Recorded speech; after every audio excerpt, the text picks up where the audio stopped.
Okay. Okay, so I'm Cassandra from Pat Magazine. Okay, so quickly take me through the process of your ascendance to stardom. Oh man, ascendance to stardom. It's still happening because I don't feel like I'm a star. I mean, I feel like I'm a star, but I don't feel like to the rest of the world. I don't feel like everybody sees it yet. So, but so far, how it started was, just me being a kid that started rapping around age 12 and really had a dream. Like, it was really like the audacity of me to think that I could really do it. It was like almost foolish. Like I was fooling myself without even knowing it. Like I really thought that I could do this without really knowing what it really took. So when I turned 18, I was making beats from age 15, and when I turned 18, I was like, man, I'm gonna go to New York City and make it happen. Still not realizing, like to me, it just seems so easy. Like I'll just go do it, and that's what's gonna happen. And looking back, like I needed that attitude, but in retrospect, like it's kind of dangerous for me to just think that. I could have. What I'm trying to say is, I could have easily just been another unsuccessful story. You know what I'm saying? But somehow I really, really believed in myself. And it worked to my advantage. And flash forward a few years, and a lot of doors being knocked on and never opened. And I finally met Mark Pitts, who introduced me to Jay-Z, and then signed to Rock Nation, and been working ever since. Okay, so writing lyrics with the logical coherence to tell a story or convey a message while maintaining musical appeal is no easy feat. Do you think it's the marriage of your education and your real-life experience that make you such an exceptional lyricist? All right, you have to say that question one more. Sorry. Okay.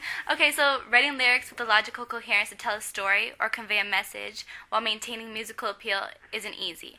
Do you think it's your education coupled with your real-life experience that makes you such an exceptional lyricist? The education, I'm not sure. I mean, I'm sure, yes, in a sense, absolutely. Like, the education helps, but also, some of my favorite rappers and some of the best rappers didn't really have the amount of education I have, and they still are incredible with words, and Jay-Z, Eminem, but I really just think it comes from being a student of the game. Like, once again, that's really what it is. Like, knowing what I want and who I want to be in the game, and looking at everybody's story, all these rappers' stories and their career paths, and learning from it, whether their careers went, to the top or they didn't pan out to be what they were supposed to be. It just comes from studying it. So that's really what it is. Like, from Nas to Jay to Eminem to Cannabis to Royce to 5'9" to Tupac. Like, I'm studying to Biggie. I'm studying all these rappers and how did they do it, and what do I want out of this game? Well, if I want this, then I should try to avoid it. That's what I think it comes from, just being a student of the game. But you did graduate with honors. So growing up, was there a clear emphasis on education? Yeah, absolutely. That came from my mother really early on. She was like really heavy on school, so much so to the point where it comes from my mother and the emphasis she put on it. Like, I would just be real happy to just come home with straight A's and show her, like, I live for that. Just to come home and show her that I had straight A's, you know what I'm saying? That was like a big thing for me. But it also came from like competition. I didn't like being bad at anything. So whether it was sports, or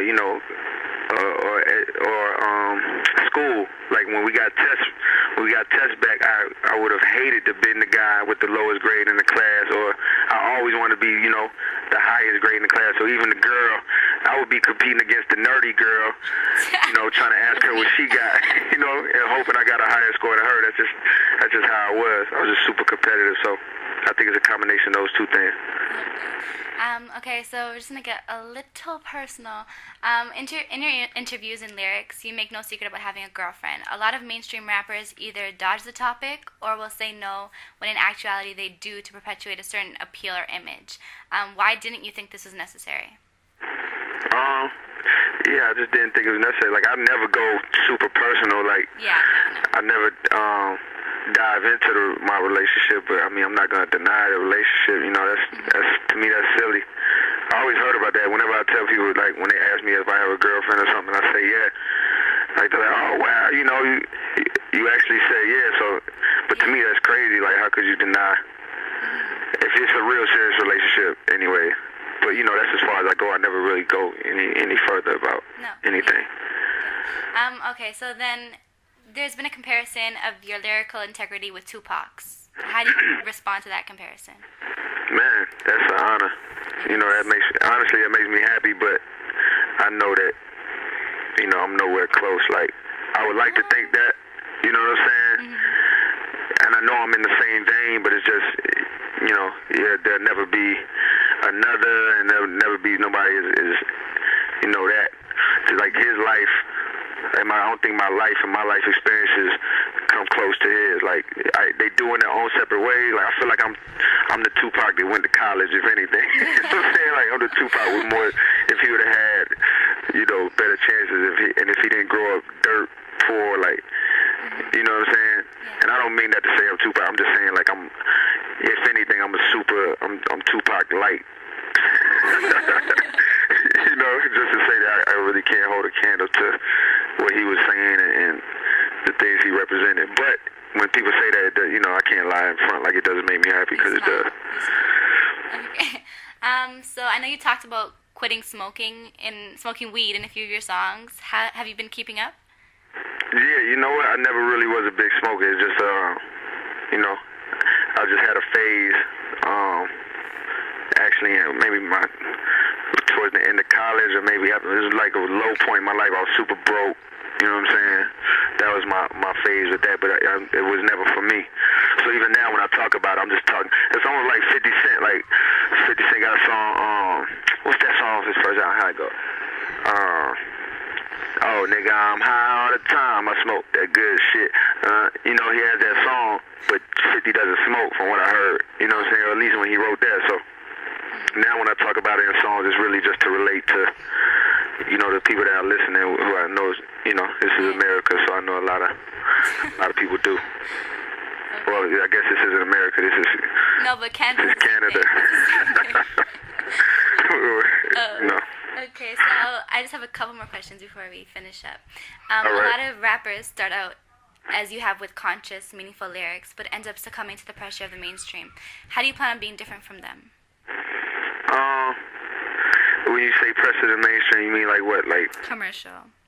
Well, the thing is, like, I want to be commercial. You know what I'm saying? Like, I don't want to.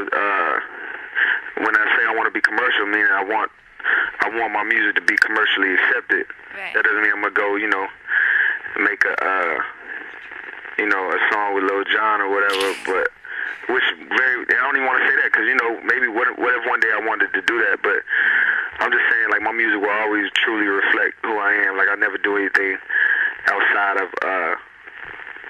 me to try to, like, get on the radio. But I do want to get on the radio, you know what I'm saying? Like, and I do want to sell a gazillion records. So I feel like the people that walked that line the best was Jay and Kanye. Excuse me. And especially Kanye, because it's like, man, he's a huge pop artist, but all these songs are truly who he is. Like, and even though he's grown, it's like, you know, we've grown with him as fans, and nobody can ever really say he's sold out just because he's selling, you know, millions of albums that he always has number ones. You know, so that's kind of what I want to do. Is like, I do want to, you know, I would love to be a commercial artist, but you know, that doesn't mean you have to necessarily sell out to get there. It's about finding like a balance and not compromising, I guess. Exactly. Okay. So last question. You're clearly aware of the social issues that need to be addressed. Any chance of political involvement in the future? I don't know. I feel like if you asked me that question 2 years ago, I would have said absolutely. But now it's like the older I'm getting, and like the more I'm seeing the ways of, you know, the world and society, it's like I'm super almost disinterested in like politics, just because it's like I'm starting to see what it really is. Like, you know, it's hard. You know, I don't know, these people that we think are fighting for change, and I don't mean Obama when I say that, because I know he's the clear representative of change, but these people that we think are actually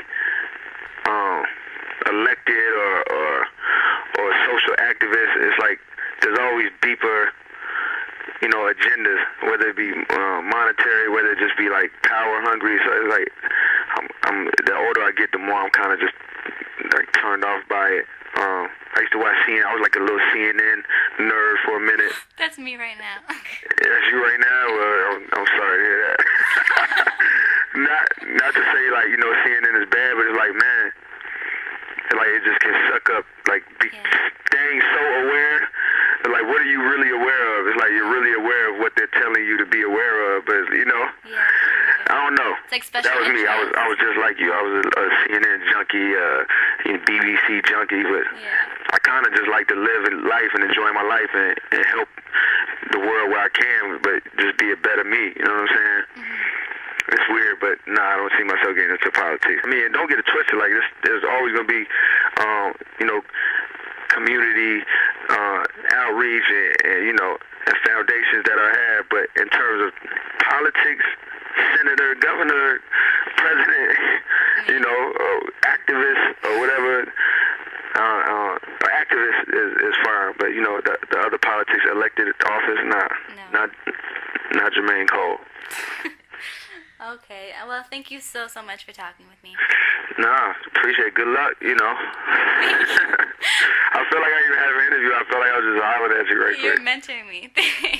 Thanks so much. All right, well, have a good one. You too.